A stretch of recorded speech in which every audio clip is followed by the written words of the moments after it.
What up, y'all? It's T-Tar, and recently we've been going over XY scrap files, right? This was hoax or not. That's my ultimate conclusion. But it was a lot of fun ideas to talk about, right? Well, there is one more edition of that. And not for Pokemon X and Y, but for the Paldea games. The newest Pokemon Scarlet and Violet and its 2 DLCs. Unreleased content that was scrapped from the final game. Except the X and Y files we covered. No one knows if they're real or not. These Scarlet and Violet ones come from Riddler Coup, which they sound real. Now, I've been making fun of Riddler Coup a lot, and maybe this is him asserting his dominance because he didn't know anything about Legends EA, that he wants to show he knows information. So, since it's coming from him, he of course knows what he's talking about for Scarlet and Violet. So this is gonna be so interesting to look at, and remember, since this is more or less gonna be real, it's not gonna be as absurd as the X and Y stuff, talking about aliens and all. At most, this is gonna be like footnotes to make more sense of stuff that were in Scarlet and Violet. So here we go. Here's the first thing. During the development of Scarlet and Violet, the stats of Paradox Pokemon were changeable in battle according to the weather and terrain of the field, but because of some bugs, they ended up being a held item instead. Booster Energy for a substitution of presenting this feature. So, I know you're reading that at first and saying, first off, cool, that's a word salad. You might be thinking, isn't this what Paradox Pokemon are? They hold Booster Energy, it raises their stats, or if it's an electric terrain or drought, it raises their stats. Nothing was scrapped here. What are these bugs he's talking about?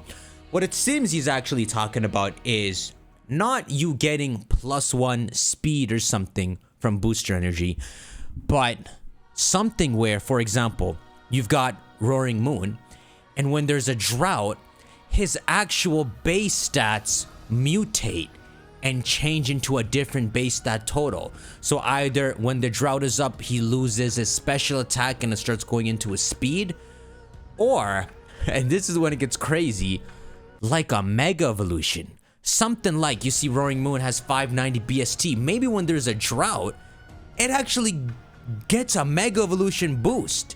We could say 100 BST, which puts dude at 690, but to limit it down, since it's not a full gimmick you're transforming, it seems something more natural.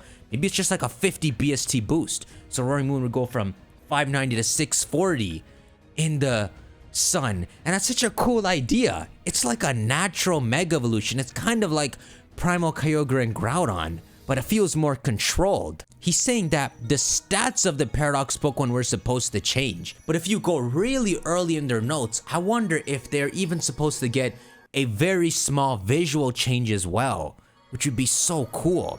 It would fix a lot of my gripes with Paradox Pokemon, specifically the future ones. So imagine Tyranitar, right? Dude looks normal. Maybe all that LED on him doesn't exist, but only when there's an electric terrain active, then the spikes shoot out, his belly starts to glow, and maybe a couple other features to make him look cooler. And so it creates this idea where, without the electric terrain, the Paradox Pokemon, the future ones, are kind of turned off and in a passive mode. But once you put that electric terrain, it's like they're being powered like they are in the future. They're now powered by a battery. And so like Hariyama too, right? Maybe they get some extra visual changes. For Volcarona, maybe this halo appears behind it, glowing with energy. And so this makes it even cooler when you think of Koraidon and Miraidon, because they're these agents from their time periods that can trigger this mini Mega Evolution across their whole species. They carry the power naturally. But you know, Paradox Pokemon, I see Game Freak's vision with it. They're supposed to be as simple as they look. This idea is something, even if they were considering, would have been scrapped early on, because Game Freak has way more things to worry about. They're not going to sit here designing these transformations and all. But it's so crazy to think one layer of that is true, where they were supposed to get a mini Mega Evolution and their stats itself change. If there was no visual change to go along with it, I can imagine why this was scrapped early on. It doesn't even need to have bugs. How can you just have a drought happen and Roaring Moon doesn't look any different, but you're supposed to understand its stats are different? So I can imagine it got scrapped early. But you know, when you look at Ku's wording here, I don't know why he does it, but he makes it so confusing. He says because of some bugs that they took this feature and just made it the Booster Energy, which is so confusing at first. But he's saying they made it the Booster Energy and substituted this entire idea with just a simple stat change. I had to read this like 6 times to understand that. And you could imagine this. The booster energy does seem like a last minute addition to the game. Everything had a lot of thought put into it.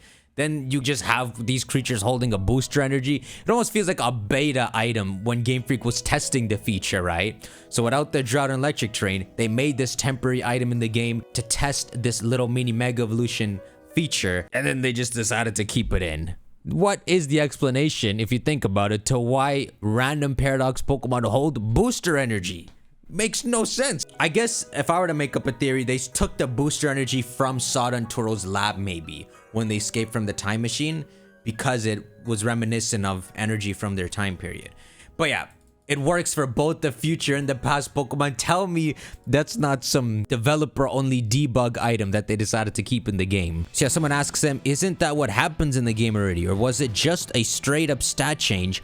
A straight-up stat change. So that's why you said Paradoxes were kind of like Mega Evolution.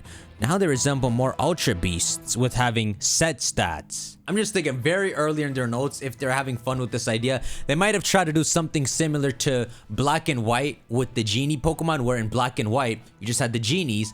Then in Black 2 and White 2, they give you this item to show you an alternate form. Maybe in the base game, they wanted to make all these Paradoxes, and then throughout the DLCs, ultimately give you something that could trigger this slightly alternate appearance.